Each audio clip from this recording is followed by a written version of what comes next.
Praise the lord. ఈరోజు మన లేఖన భాగము యోహాను సువార్త 5వ అధ్యాయము 44వ వచనం చదువుకుందాం. ఆదిత్య దేవుని వలన వచ్చు మెప్పును కోరక యొకని వలన ఒకడు మెప్పు పొందుతున్న మీరు ఎలాగో నమ్మగలరు. ఆమేన్. దేవునికి స్తోత్రం. హల్లెలూయా, హల్లెలూయా. మన ప్రభువును ప్రియ రక్షకుడైనటువంటి నజరేయుడైన యేసు క్రీస్తు నామములో మీ అందరికీ ప్రత్యేకమైన వందనాలు తెలియజేస్తున్నాను. Good morning, have a nice day. గత దినాల్లో దేవుడు మనల్ని అద్భుతంగా నడిపించాడు. ఆయన నడిపింపు ఎంతో అద్భుతం.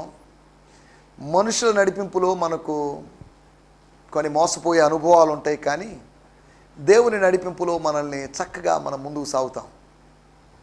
దేవుని స్తోత్రం. దేవునితో కలిసి జీవిస్తున్న జీవితం, దేవునితో నడిచేటువంటి నడక, లేకపోతే వాకింగ్ విత్ గాడ్ అనగా మన ఈ స్పిరిచువల్ లైఫ్, అది ఆశీర్వాదకరమైనది. దేవుని స్తోత్రం. హల్లెలూయా. కాబట్టి ఆత్మీయ జీవితాన్ని ఏమాత్రం నిర్లక్ష్యం చేయొద్దు. మన విద్యా జీవితాన్ని, మన పిల్లల యొక్క విద్యా జీవితం గురించి మనం ఎక్కువ ఆలోచిస్తాం. ఎడ్యుకేషన్ లైఫ్ గురించి, వాళ్ళ సోషల్ లైఫ్ గురించి ఆలోచిస్తాం, వాళ్ళ ఫ్యూచర్ లైఫ్ గురించి ఆలోచిస్తాం, వాళ్ళ యొక్క ఫిజికల్ లైఫ్, వాళ్ళు బాగా తినడం లేదు, ఎంత సన్నగా ఉన్నారేంటి అని వాళ్ళ ఫిజికల్ లైఫ్ గురించి ఆలోచిస్తాం. ఏంటి వీడు ఊరిని ఆవేశపడుతున్నాడు, ఆ కుర్రాడు, మా బాబు ఎందుకు, మా పాప ఎందుకు ఇలా అవుతుంది, ఊరిని టెన్షన్ పడుతుంది అని వాళ్ళ యొక్క మానసిక లైఫ్ని గురించి మనం ఆలోచిస్తాం. వాళ్ళ యొక్క ఫ్యూచర్ లైఫ్ గురించి, ఫిజికల్ లైఫ్ గురించి, మెంటల్ లైఫ్ గురించి, వాళ్ళ యొక్క ఇలా రకరకాలుగా మనం ఆలోచిస్తున్నామే. వాళ్ళ స్పిరిచువల్ లైఫ్ను గురించి మనం ఎందుకు ఆలోచించకూడదు? దేవుని స్తోత్రం. వాళ్ళ స్పిరిచువల్ లైఫే కాదు, మన స్పిరిచువల్ లైఫ్ను గురించి కూడా మనం జాగ్రత్తగా ఆలోచించాలి. We should carefully examine about our personal spiritual lives. ఎలా ఉంది మన ఆత్మీయ జీవితం? ఎదుగుదల ఉందా?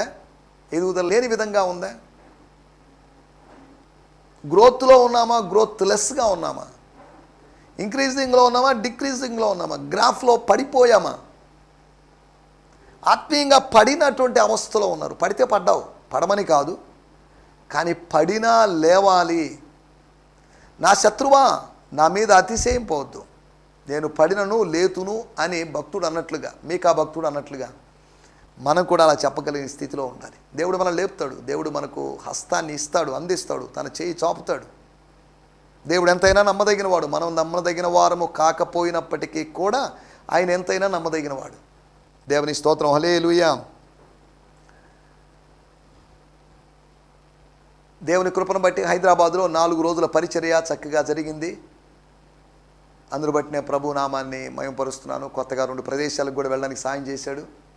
ఉద్యోగ కూడిక చక్కగా జరిగింది. మరలా జూన్ నెలలో 2వ వారమో లేకపోతే 3వ వారంలో నేను మరలా అక్కడికి వెళ్తాను. పరిచర్య కోసం ఎక్కడికైనా వెళ్ళడానికి నేను సిద్ధంగా ఉన్నాను. పరిచర్య కొరకు ద్వారాలు తెరవబడాలి. దేవుడు ద్వారాలు తెరిచాడంటే మనం వెళ్ళిపోవడమే, గుమ్మాల గుండా ప్రవేశించడం, వెళ్ళిపోవడం, దూకేయడం, ఇంకెంతవరకు ఇక ఆలోచించేది లేదు. ఆర్థిక వనరుల గురించి ఆలోచించడం లేదు. దేవుడు ఇస్తాడు. యెహోవా ఈరే నమ్మదగిన వాడు. ఏదో ఫిక్స్డ్ డిపాజిట్ని బేస్ చేసుకొని ఏదో మనీ సేవింగ్ చేసుకొని దాంతో చేద్దామని చేసేది కాదు సేవ. చేతిలో చిల్లిగవ్వ లేనప్పుడు కూడా మనం ముందుకు సాగిపోవాలి. ఫెయిత్తో మనం అడుగులు వేయాలి. అబ్రహాము లాగా ఎక్కడికి వెళుతున్నామో మాత్రమే తెలియదు, కానీ ఎలా వెళుతున్నా. అబ్రహాము దగ్గర డబ్బు ఉంది, డబ్బు లేకుండా వెళ్ళినోడు కాదు, తాను సంపాదించుకున్నదంతా తీసుకొచ్చాడు, లోతుని వెంట పెట్టుకొని వచ్చాడు.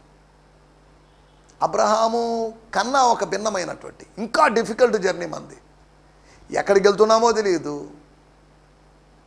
ఎంత డబ్బుతో వెళ్తామో తెలియదు, డబ్బు వస్తుందో లేదో మరి తెలియదు, కానీ దేవుడు మనల్ని పోషిస్తున్నాడు. స్తోత్రం. హల్లెలూయా. యెహోవా ఈరే మనందరి పోషకుడు, సేవకుల పోషకుడు, విశ్వాసుల పోషకుడు, యవనస్తుల పోషకుడు, వృద్ధుల పోషకుడు. ఈ దినాల్లో కొంతమంది నాకు ఫోన్లు చేసి చెప్తున్నారు, ప్రార్థించండి ఇంకా శాలరీ పడలేదు, ప్రార్థించండి ఇంకా పెన్షన్ రాలేదు అని. చూడండి, మనం 30 రోజులు ఒక ఉద్యోగస్తుడు కష్టపడ్డాడు. అతనికి జీతం రాకపోతే, జీతం రావాలని జీతం కోసం ఎంతో ఎదురు చూస్తాడు. పెన్షనర్స్ ఈ రోజుల్లో పెద్దవాళ్ళు షుగర్లు, బీపీలు పెరిగి వాళ్ళు ఒక్కొక్కరు, నాకు తెలిసిన కొంతమంది 2,000 రూపాయలు, 3,000 రూపాయలు మెడిసిన్స్ వాడుతున్నారు ఒక మంత్. వాళ్ళకి పెన్షన్ రాకపోతే వాళ్ళ పరిస్థితి ఆలోచించి చూడండి. ఇలా ఎందుకు జరిగింది అనేటువంటి వివరాల్లోకి నేను వెళ్ళలేదు. దానం కాదు అది. ఈ జీతము అనేది, పెన్షన్ అనేది దానం కాదు, ఎవరో ఇచ్చేటువంటి భిక్ష కాదు. వారి కష్టార్జితం వాళ్ళు అనుభవించాలి. వారి కొరకు మనం ప్రత్యేకంగా ప్రార్థించాలి. ప్రభు మా ఎంప్లాయీస్కి జీతాలు రావాలి. ఎంప్లాయీస్కి జీతాలు చక్కగా వచ్చాయనుకోండి, టైం టు టైం వచ్చాయనుకోండి, సేవకులకి వాళ్ళు ఇస్తారు, దశంభాగాలు ఇస్తారు, సేవకుల్ని పోషిస్తారు. ఎంప్లాయీసో లేకపోతే వాళ్ళకి జీతాలు సరిగా పడనప్పుడు వాళ్ళు సేవకుని ఎలా పోషించగలరు? కాబట్టి సాతానుడు ఏదో రూపంగా సేవకుని మీదో, పరిచర్య మీదో, సేవ మీద దాడి జరిగించడానికి ఎన్ని ప్రయత్నాలు చేస్తున్నాడు.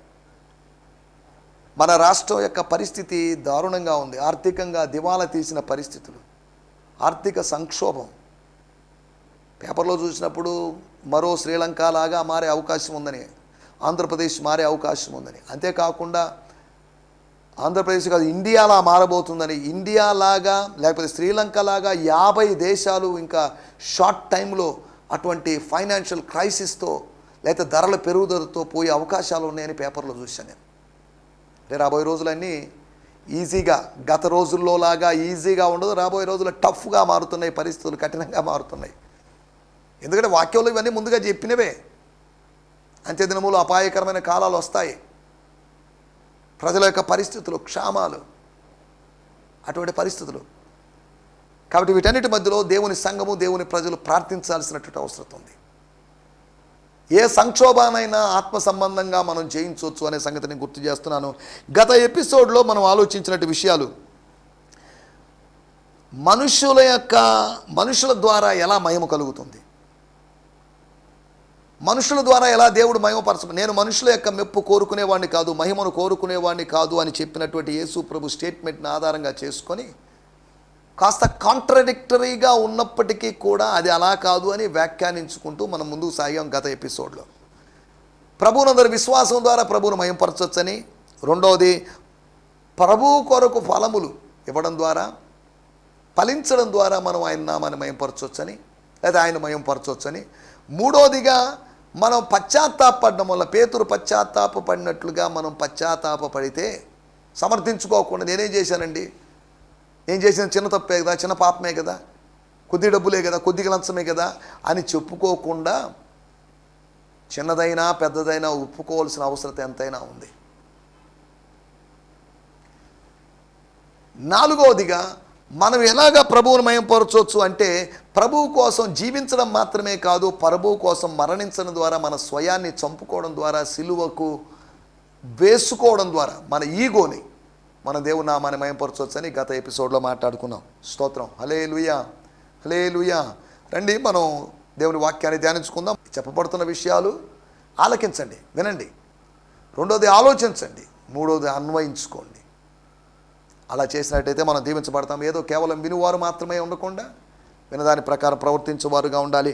ఈ దినము మన ధ్యానం నిమిత్తమై యోహాను సువార్త 5వ అధ్యాయము 44వ వచనము. Gospel according to John 5:44. అద్వితీయ దేవుని వలన వచ్చు మెప్పును కోరక, అద్వితీయ దేవుని వలన వచ్చు మెప్పును కోరక, ఒకని వలన ఒకడు మెప్పు పొందుచున్న మీరు, ఒకని వలన ఒకడు మెప్పు పొందుచున్న మీరు ఎలాగూ నమ్మగలరు. సెకండ్ పార్ట్, నేను తండ్రి యొద్ద మీ మీద నేరము మోపుదునని తలంచకుడి. అలా తలుస్తున్నారు, అలా ఆలోచిస్తున్నారు. వాడుక భాష బైబిల్లో మనకు ఒక అవకాశం ఉంటే దాన్ని చదవడానికి ప్రయత్నం చేస్తాము. యోహాను సువార్త 5వ అధ్యాయము 44వ వచనం మన మూలవాక్యం. దానికి ముందుగా నేను బ్రియాన్ సిమ్మన్స్ గారి తర్జుమాలోంచి, ఇంగ్లీష్ తర్జుమాలోంచి నేను చదువుతున్నాను. 5వ అధ్యాయము 44వ వచనము. Of course you are unable to believe in me, for you live to enjoy the praises of others and not the praise that comes from the one true God. Second part చదువుతున్నాను. For you live to enjoy the praises of others. ఇతరుల యొక్క ప్రశంసలను enjoy చేయడానికి, ఆస్వాదించడానికి మీరు బ్రతుకుతున్నారు. చూడండి ఎంత మంచిగా తర్జుమా చేసేది చూడండి. ఫర్ యూ లివ్, మీరు యూదులైన వాళ్ళ, you Jewish brothers, you live to enjoy the praises. You are enjoying the praises of others, and that is not the real thing, that's not fair. Not the praise that come from the one true God. ఇదండి మీకు కావాల్సింది. True God నుంచి, అద్వితీయ దేవుని దగ్గర నుంచి మీకు ఘనత రావాలి, మెప్పు రావాలి. దాన్ని మర్చిపోయారే. మెప్పా ముప్పా? మనుషుల దగ్గర వచ్చిన మెప్పు ముప్పే. దేవుని దగ్గర నుంచి వచ్చిన మెప్పు మాత్రమే మెప్పు. స్తోత్రం. వాడుక భాషలో ఏముందో చదువుదాం. యోహాను సువార్త 5:44. మీరు పరస్పరం పొగుడుకుంటారు పొగుడుకుంటారు, పరస్పరం పొగుడుకుంటారు, కానీ దేవుని మెప్పు పొందాలని ప్రయత్నించరు. మీరు దేవుని మెప్పు పొందాలని ప్రయత్నం చేయడం లేదు. అలాంటప్పుడు నన్ను ఎట్లా విశ్వసించగలరు? ఇలా మీరు ఒకరినొకడు పొగుడుకుంటూ వాడిని వీడు వీడిని వాడు పొగుడుకుంటూ ఉన్నారే, అలాంటప్పుడు మీరు నన్ను ఎలా విశ్వసించగలరు, నమ్మగలరు, ఆశ్రయించగలరు అనేది ప్రభు యొక్క ప్రశ్న. స్తోత్రం, స్తోత్రం, హల్లెలూయా. ఇక్కడ మన టైటిల్ తొలగించుకోవాల్సినటువంటి తలంపులు. ఎందుకంటే చివరన రాయబడింది, నేను తండ్రి యొద్ద, అది మన పాయింట్, నేను తండ్రి యొద్ద మీ మీద నేరము మోపుదని తలంచకుడి. మనకెన్నో పిచ్చి పిచ్చి తలంపులు వస్తుంటాయి, అలా చేయాలి ఇలా చేయాలని. అవి ఎంతవరకు వాక్యానుసారమో, ఎంతవరకు దేవుని చిత్తానుసారమో, ఎంతవరకు దేవుని మహిమపరుస్తాయో అని ఆలోచించం మనం. ఏమీ ఆలోచించకుండా మన ఇష్టానుసారంగా ఏదో ప్రేరణ కలిగిందని చెప్పేసి ఒక మాట చెప్పేసి మనం ముందుకు సాగుతుంటాం. మీరు తలంచవద్దు అని చెప్పినప్పుడు మత్తయి సువార్త 5వ కొండ మీద ప్రసంగంలో, నేను ప్రవక్తలనైనను ధర్మశాస్త్రమును అయినను కొట్టివేయడానికి వచ్చానని మీరు అనుకుంటున్నారేమో. అలాంటి దురభిప్రాయం మీకు కలిగిందేమో. No, that's a wrong conception, misconception. That's wrong అండి, అది కరెక్ట్ కాదు. నేను ఎందుకు వచ్చానో తెలుసా? నేను చదువుతున్నాను అన్నమాట. ధర్మశాస్త్రమునైనను ప్రవక్తల వచనములనైనను, ప్రవక్తల ప్రవచనాలని కాదు, వచనములనైనను, ప్రవక్తల వచనాలే ప్రవచనాలు, ప్రవచనములైనను కొట్టివేయవచ్చునని తలంచవద్దు. స్తోత్రం, హల్లెలూయా. నెరవేర్చుటకే కానీ కొట్టివేయుటకు నేను రాలేదు. అనగా మనిషికి కొన్ని తలంపులు ఉంటాయి, అది అలాగా ఇలాగా అనేటువంటి తలంపులు ఉంటాయి. ఈ తలంపులు తలవంపులు తెచ్చేటువంటి తలంపుల్లాగా ఉండకూడదు. తలవంపులు అంటే తల ఉంచే విధంగా చేసే, మన ఈ తలంపులు అయితే బాగుంటుంది, కానీ తలవంపులు తెచ్చేటువంటి తలంపులు అనగా చెడు తలంపులు, దుష్ట తలంపులు, నెగటివ్ తలంపులు మనకు రావడానికి వెళ్ళేది. వస్తాయి, రాకుండా ఏమి ఉండవు, కానీ వాటిని వాక్యానుసారంగా వాక్య ఖడ్గము చేత ఖండించి ఛేదించి అవతల పారేయాలి. స్తోత్రం, హల్లెలూయా. మనం ఆలోచిస్తున్న విషయాలు ఏంటి అంటే, తలస్తున్నారు కొంతమంది 4 తలంపుల గురించి, తొలగించుకోవలసినటువంటి తలంపులు, వాటి గురించి మనం మాట్లాడుకోవడానికి ప్రయత్నం చేస్తాం. మనం తలుస్తున్నామేమో. ఏమని తలుస్తున్నారు వాళ్ళు? నేను తండ్రి మీద, నీ మీద, లేకపోతే మీ అందరి మీద నేరం పోయి కంప్లైంట్ చేస్తానని యోసేపు అంట తమ సహోదరుల గురించినటువంటి సమాచారాన్ని, అన్న అలా చేశాడు, పెద్దన్న ఇలా చేశాడు, చిన్నన్న ఇలా చేశాడు, యూదా అన్న ఇలా చేశాడు, షిమ్యోన్ అన్న ఇలా చేశాడు అని కంప్లైంట్ గాదన్న, ఇసాకార్ అన్న అని చెప్పేసి రిపోర్ట్ చేస్తున్నాడట. అలాగా మీ మీద ఏదో నేను నేరం మోపుతానని, అక్యూజ్ చేస్తానని మీరు అనుకుంటున్నారేమో. నో, అలా చెయ్యను, చేయాల్సిన అవసరం నాకు లేదు అని ప్రభు చెప్తున్నాడు. ఎందుకు నేరం మోపేవాళ్ళు అనేది నెక్స్ట్ ఎపిసోడ్లో దాని గురించి మనం మాట్లాడుకోవడానికి ప్రయత్నం చేస్తాం. తొలగించుకోవలసిన తలంపులు, మన మీద నేరం మోపేది ఏంటి? స్తోత్రం, హల్లెలూయా. యేసు ప్రభు పని కాదు అది నేరం మోపడం. నేరారోపణకు గురయ్యి లోక నేరములన్నీ తన మీద పడి నజరేయుడు ఎంతగానో నలిగిపోయాడు. స్తోత్రం, హల్లెలూయా. 33.5 సంవత్సరాల జీవితం, 3.5 సంవత్సరాల సేవ. ఈ సేవలో కలిగిన చేదు అనుభవాలు వెళ్ళి పరలోకంలో తండ్రితోనో లేదా దేవదూతలతో పంచుకోవాల్సిన అవసరం ఆయనకి లేదు. నేరారోపణ చేయడం కాదు ఆయన పని. స్తోత్రం, హల్లెలూయా. తొలగించుకోవాల్సిన 4 తలంపులు మీకు త్వరగా జ్ఞాపకం చేస్తాను. మొట్టమొదటి మాట, యేసు నేరము మోపుతాడు అనేటువంటి తలంపు కొట్టివేసుకోవాలి. స్తోత్రం, హల్లెలూయా. ఆ తలంపును తెగనరకాలి. ఆ తలంపు తెగనరకపోతే అది తలవంపు తెస్తుంది. నేరము మోపబడుతుందని యోసేపును కనుగొన్నప్పుడు ఆదికాండము 45వ అధ్యాయములో అరే వీడెట్టాగో బతికున్నాడు చచ్చిపోయాడు అనుకున్నాం, ఎక్కడో చచ్చిపోయాడు అనుకున్నాం, వీడి స్టోరీ అయిపోయిందో, వీడి కళలు అయిపోయింది అనుకున్నాం, వీడు బతికున్నాడే, ఇప్పుడు ఎట్ చేద్దాం? అటువంటి సమయంలో యోసేపు చెప్పాడు, మీరు నన్ను అమ్మిన దానికి, మీరు నన్ను గుంటలో పడేసిన దానికి, నేను చచ్చిపోయానని నాన్నగారికి రిపోర్ట్ ఇచ్చిన దానికి, నేను బతిమలాడుకున్నా పట్టించుకోకుండా మీరు మీ కోపాన్ని నా మీద ప్రదర్శించిన దానికి మీరు పశ్చాత్తాపడొద్దు. వద్దులేండి, వదిలేసేయండి. అంతా మన మంచి కొరకే జరిగింది, అంతా నా మంచి కోసమే, మీ మంచి కోసమే జరిగింది. ఇప్పుడు మీరు ఐగుప్తు వచ్చారు, నేను మీకు ముందుగా వచ్చాను, మీకోసం నేను వచ్చినట్టుగా ఉంది. కాబట్టి everything is for hour good. ఎంత అవగాహనతో మాట్లాడాడో యోసేపు అర్థం చేసుకోవాలి. ప్రతీకార సమయంలో అధికార స్థానంలో ఉన్నప్పటికీ కూడా ప్రతీకారం తీర్చకుండా ప్రేమను ప్రదర్శిస్తున్నటువంటి యోసేపును మనం అక్కడ చూస్తున్నాం. నీకు అధికారం దొరికింది కదా అని ప్రతీకారం చూపించడం చేయకూడదు. రాజకీయ నాయకుడైనా, ఆత్మీయ నాయకుడైనా, ఎవరైనా సరే అధికారం ప్రేమ ప్రదర్శన కొరకే కానీ ప్రతీకారం కోసం కాదు. రివెంజ్ పాలిటిక్స్ అనేవి డేంజరస్. ఎక్కడైనా కానీ, ఇంట్లో అయినా, లేకపోతే ఎక్కడైనా, సంఘంలో అయినా, ఎక్కడైనా పగ తీర్చుకొనుట నా పని, అది దేవుడు చెప్పింది. సరే, మనం ఇక్కడ ఆలోచిస్తున్నట్టు మొట్టమొదటి విషయము, నేరము మోపబడుతుందనే తలంపును కొట్టేసుకో. నేరము మోపబడదు అంటే నేను ఎన్ని నేరాలు చేసినా దేవుడు పట్టించుకోడు అనమాట కాదు. అలా కాదు దాని అర్థం. దాన్ని అపార్థం చేసుకోవడానికి వీలు లేదు. నీ మీద నేరం మోపేవా ఆయన ఒక ఆయన ఉన్నాడు, కానీ నేను నేరం మోపను. మోషే కన్నా గొప్పవాడైనటువంటి యేసు నేరం మోపేవాడు కాదు. ఆ నేరాన్ని నిర్మూలన చేయడానికి, నేరాన్ని నాశనం చేయడానికి, నేరం లేకుండా నేర స్వభావాన్ని తొలగించడానికి వచ్చినవాడు ఆయన. దాన్ని మర్చిపోయి నేరం మోపేవాడు అనుకుంటున్నారు. సరే, దేవుని స్తోత్రం, హల్లెలూయా. రెండో విషయం మీకు జ్ఞాపకం చేస్తాను. రెండో తలంపు. మొట్టమొదటి తలంపు నేరము మోపడుతున్న తలంపొద్దు, దాన్ని వదిలేసేయండి. రెండో విషయం యోహాను సువార్త 5వ అధ్యాయం 18వ వచనం. స్తోత్రం, స్తోత్రం. ఆయన విశ్రాంతి ఆచారం మీరుట మాత్రమే కాక దేవుడు తన సొంత తండ్రిని చెప్పి తను దేవునితో సమానంగా చేసుకొనెను గనుక ఇందు నిమిత్తము యూదులు ఆయనను చంపవాలని మరి ఎక్కువగా ప్రయత్నం చేశారు. ఆయనను చంపాలని ప్రయత్నం చేశారంటే జీవాధిపతిని మీరు చంపగలరా? మరణం ఆయన్ని బంధించుట అసాధ్యం కదా. మరణం మీద అధికారము కలిగిన వానికి, మరణపు ముళ్ళు విరిచిన వానికి, మరణమా నీ ముళ్ళెక్కడా అని ప్రశ్నించగలిగిన వానిని మీరు చంపాలని ప్రయత్నం చేస్తారా? చేయలేరు. వారు మరింత ఎక్కువగా ప్రయత్నం చేశారు. ఏం చేశారు? వాళ్ళ ప్రయత్నాలు ఏదేదో చేశారు, కానీ అవన్నీ ఫెయిల్ అయిపోయినాయి. ముందు అధ్యాయాల్లో గమనిస్తే మన ప్రయత్నాలు ఎటు విఫలమైనవి అని వాళ్ళు మాట్లాడుకొని బాధపడిన సందర్భం కూడా మనకు కనిపిస్తుంది. స్తోత్రం, హల్లెలూయా.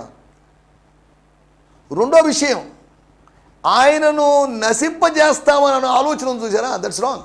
ఆయన మీరు నశింపజేయలేరు. తండ్రి అనుమతించందే ఎవరు మనల్ని నశింపలేరు, ఎవరు మనల్ని నశింపజేయలేరు, చంపలేరు. Unless God allows, no one can do anything. Rowdy అయినా, గుండా అయినా, పెద్ద ఆయుధమైనా కానీ దేవుడు అనుమతించందే, స్తోత్రం, మనల్ని ఏమీ చేయలేదు. స్తోత్రం, దేవుడు అనుమతించాలి అంతవరకే. యోబుకు అన్ని రోగాలు, కష్టాలు, లేకపోతే నష్టాలు వచ్చాయి, మరణాలు జరిగాయి. దానికి కారణం గాడ్ అలౌడ్. అనుమతించిన దేవుడు అభివృద్ధిని కలుగు చేశాడు, అది వేరే విషయం. దేవుడు అనుమతిస్తున్నాడు అంతవరకే. దాని అర్థం నీ మీద ప్రేమ లేదని కాదు, నిన్ను అలక్ష్యం చేశాడని కాదు, నీకు అవమానం కలగాలని కాదు. నిన్ను అధికంగా ఆశీర్వదించాలంటే ఈ విధానంలోనే అని యోబు గ్రంథం ద్వారా మనం అర్థం చేసుకోగలం. ఒకటి, నేరం మోపబడుతుందని తలంచొద్దు. రెండోది, నశింపజేస్తాము, చేయగలము. నజరేడైన యేసును నశింపజేయగలము అనుకుంటున్నారేమో, కానీ ఆయన భయపడేవాడు కాదు, ఆయన మరణానికి భయపడేవాడు కాదు. ఆయన చెప్పిన మాట, ఆత్మను చంపనేరక కేవలము దేహము చంపు వారికి మాత్రం భయపడాల్సిన అవసరం. డోంట్ కేర్ అబౌట్ దేమ్, వాళ్ళని పట్టించుకోవద్దు అని ప్రభువు చెప్పడాన్ని మనం చూస్తున్నాం. స్తోత్రం, హల్లెలూయా. రెండోది, నశింపజేయగలమని మీరు అనుకుంటున్నారేమో, చేయలేరు. స్తోత్రం. మూడో విషయాన్ని నేను మీకు జ్ఞాపకం చేస్తాను. మూడవ తలంపు యోహాను సువార్త 5వ అధ్యాయం, తొలగించుకోవాల్సినటువంటి తలంపు. 5వ అధ్యాయము 35వ వచనం. అతడు మండుచు ఎస్ ప్రకాశిస్తున్న దీపమై ఉండెను. మీరతని వెలుగులో ఉండి కొంతకాలం ఆనందించుటకు ఇష్టపడితిరి. దేవుని స్తోత్రం. నరుల వలన ఆనందించగలమని మీరు అనుకుంటున్నారేమో. యోహాను వలన మీరు ఆనందిస్తామని మీరు అనుకున్నారు. ఎంతకాలం ఆనందిస్తారు యోహాను వలన? యోహాను ఇంకెన్ని రోజులు బతుకుతాడు వాళ్ళకి తెలియదు. యోహాను చాలా సంవత్సరాలు బతుకుతాడు, యేసే ముందు చచ్చిపోతాడు అనుకున్నారు. కానీ స్తోత్రం, హల్లెలూయా, యేసు యోహాను కన్నా అనేక దినాలు ఉన్నాడు. యేసు ప్రభువుది కూడా యోహానుతో పోలిస్తే హస్వకాలం షార్ట్ టైమే. కానీ వాళ్ళు ఆశ్రయించినటువంటి, వాళ్ళు ఆనందించాలని వాళ్ళు ఇష్టపడినటువంటి, ఆయన వెలుగులో ఉండాలని ఇష్టపడినటువంటి యోహాను అధికంగా జీవించలేకపోయాడు. తన జీవితం యొక్క మధ్య భాగంలోనే అర్ధాంతరంగా ఆయన ఆకస్మికమైన మరణం జరిగింది. అది మరణం అక్కడ అనుమతించబడింది. నీ మరణం ఆకస్మికం కావచ్చు, ఆపద ద్వారా వచ్చింది కావచ్చు, ఏదైనా కావచ్చు. నీ మరణం తర్వాత నీకు ప్రభుతో ఒక జీవితం ఉంటుంది. పాతాళంలో కూడా నీ జీవితం ఉండొచ్చు. సరే, దాంట్లోకి వెళ్ళలేదు మనకు. స్తోత్రం, హల్లెలూయా. మనం ఆలోచిస్తున్నటువంటి మూడో విషయం, నరుల వలన ఆనందం వస్తుందనో, స్త్రీ వలన పురుషునికో, పురుషుని వలన స్త్రీకో, డబ్బు వలన పురుషునికో, డబ్బు వలన స్త్రీకో, సౌందర్యవర్ధక పదార్థముల ఉత్పత్తుల వలన స్త్రీ పురుషులకో, లేదా ఆనందం వస్తుందనో, లేదా తిండి వలన ఆనందం వస్తుందనో, వస్త్రాల వలన ఆనందం వస్తుందని అనుకొని తలంచవద్దు. ఆనందము దేవుని దగ్గర నుంచి రావాలి. యోహాను గారు, మీకు ఆనందం ఎలా వచ్చిందండి అంటే, ఆయన స్వరము, పెళ్లి కుమారుని స్వరం వినడం ద్వారా నేను ఆనందిస్తున్నాను. యోహాను సువార్త 3వ అధ్యాయంలో పెళ్లి కుమారుని స్వరం విని సంతోషిస్తున్నట్టు యోహాను గారి గురించి మీకు తెలుసు కదా. ఆయన ఆనందించేటువంటి విధానంలో మీరు ఎందుకు ఆనందించలేకపోయారు? చూడండి, యోహానుకు ఆనందం అవసరమైంది. యోహాను దగ్గరికి వచ్చి మీరు కొంతకాలం ఆనందించుటకు, కొంతకాలం ఎంజాయ్ చేయడానికి, కొంతకాలం ఎంటర్టైన్ కావడానికి మీరు ఇష్టపడ్డారు. కొంతకాలం జరిగి ఉండొచ్చు, అంతవరకే. మీరు ఇలా తలంచొద్దు. మనుషుల నీడలో, సొరచెట్టు నీడలో ఆనందిద్దామని, ఆస్వాదిద్దామని, సేద తీరుద్దామని అనుకున్నాడు ఒక మనిషి. సొరచెట్టు నీడలు, ఐగుప్తు నీడలు, మనుషుల నీడలు, ప్రవక్తల నీడలు, పాపులారిటీ కలిగిన వారి నీడలు, సంస్థల నీడలు, ఇవన్నీ గతించిపోతాయి. మానుషికమైన నీడలన్నీ గతిస్తాయి. కానీ మహిమ అనేటువంటి నిజం మాత్రమే మిగులుతుంది. దేవుని స్తోత్రం, హల్లెలూయా. ఒకటి, నేరము మోపబడుతుందని తలంచొద్దు. రెండోది, మనం ఆలోచిస్తున్న విషయం, నశింపజేస్తామని నజరేయుడిని నశింపజేయలేరు. మూడోది, నరుల వలన లేదా యోహాను వలన ఇంకోరి వలన మనం ఆనందాన్ని పొందుకుంటామని మీరు అనుకుంటారేమో. లేదు అని అనుకోవద్దు. నాలుగో విషయము, యోహాను సువార్త 5వ అధ్యాయము 39వ వచనం. స్తోత్రం. లేఖనములయందు మీకు నిత్య జీవము కలదని తలచుచు వాటిని పరిశోధిస్తున్నారు. లేఖనముల వలన మీకు నిత్య జీవము కలదని తలంచుచు, లేఖనాల వలన నిత్య జీవం, రక్షించుటకు శక్తి కలిగిన లేఖనములు అని అపోస్తలుడైన పౌలు గారు తిమోతి పత్రిక రెండవ పత్రికలు అంటాడు. ఇక అంటున్నాడు, లేఖనముల యందు నిత్య జీవము కలదని తలంచుతున్నారు. తలంచలేదు అని కారణం ఏంటంటే, కింద రాయబడింది పరిశోధించలేదని, పరిశోధించుచున్నారు అనేది, పరిశోధించలేదని పరిశోధించండి అని ప్రభు చెప్పాడని. లేఖనముల యందు కాదు నిత్య జీవము, లేఖనములలో చెప్పబడినటువంటి వ్యక్తి యందు నిత్య జీవం మనది. ప్రభువా, నీ యొద్ద నుంచి మేము ఎక్కడికి వెళ్ళగలము? నీవు నిత్య జీవపు మాటలు కలిగిన వాడివి. లేఖనాల్లో నిత్య జీవం ఉందని కాదు వాళ్ళనింది, నువ్వు వివరించేటువంటి లేఖనాల్లో నిత్య జీవం ఉందని కూడా కాదు, నీ దగ్గరే నిత్య జీవం ఉంది. యేసులో నిత్య జీవం ఉంది. యేసులో జీవము, నిత్య జీవము, సమృద్ధి జీవం ఉంది. స్తోత్రం, హల్లెలూయా. నాలుగో విషయం, నిత్య జీవము ఉందని, నిత్య జీవం లేదని కాదు, నిత్య జీవం ఉందని. లేఖనాల్లో నిత్య జీవం ఉందని కాదు, లేఖనాలను అభ్యసించడం ద్వారా, ఆచరించడం ద్వారా నిత్య జీవం పొందుతామని. యోహాను సువార్త 17వ అధ్యాయంలో రాయబడిన మాట, నీవు పంపినటువంటి యేసుక్రీస్తును విశ్వసించుటయే నిత్య జీవం. విశ్వాసముంచువాడు, లేదా యోహాను సువార్త 6వ అధ్యాయంలో నిత్య జీవము కలిగిన వాడు.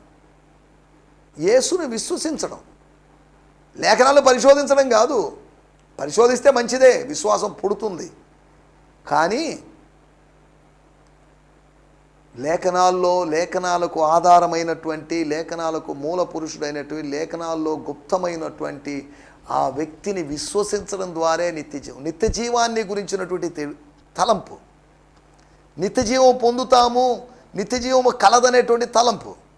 4 తలంపులు మీకు చెప్పాను. నేరం మోపబడుతుంది అనేటువంటి తలంపు, దాన్ని తొలగించుకోవాలి. రెండోది, యేసును నశింపజేయగలుగుతాము అనేటువంటి తలంపును తొలగించుకోవాలి. యేసును మీరు నశింపజేయలేరు, మీరే నశించిపోతారు.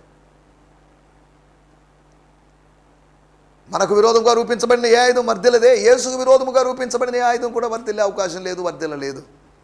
మూడవదిగా, నరుల వలన ఆనందం కలుగుతుంది అనుకుంటున్నారేమో, కానీ ఆనంద తైలం చేత అభిషేకించగలిగిన వాడు ఉన్నాడు, ఆయన వల్లనే మనకు ఆనందం కలుగుతుంది. ఆయన స్వరము వింటేనే మనకు ఆనందం కలుగుతుంది.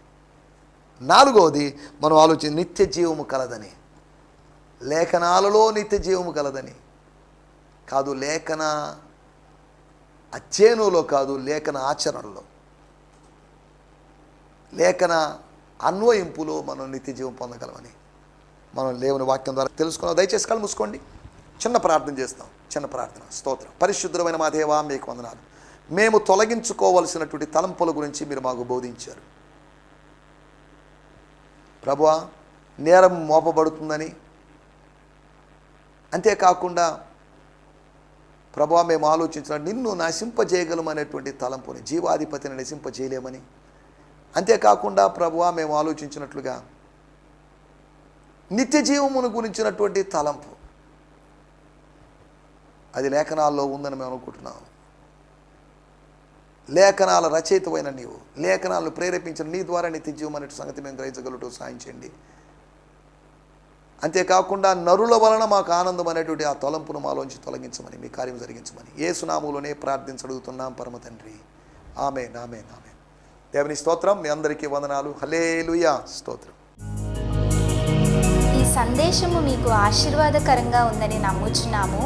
ప్రార్థనా అవసరతల కొరకు మమ్మల్ని సంప్రదించవలసిన మా చిరునామా గిద్యోన్ మిషన్ చర్చ్, 6వ వీధి, శాంతినగర్, నెల్లూరు 4, ఆంధ్రప్రదేశ్. పిన్ 524004. మా ఫోన్ నంబర్లు 7036443613 మరి ఒక నంబర్ 9392293010. మా ఈమెయిల్ ఐడి gfihmi2015@gmail.com. దేవుడు మిమ్మును ఆశీర్వదించునుగాక. ఆమేన్.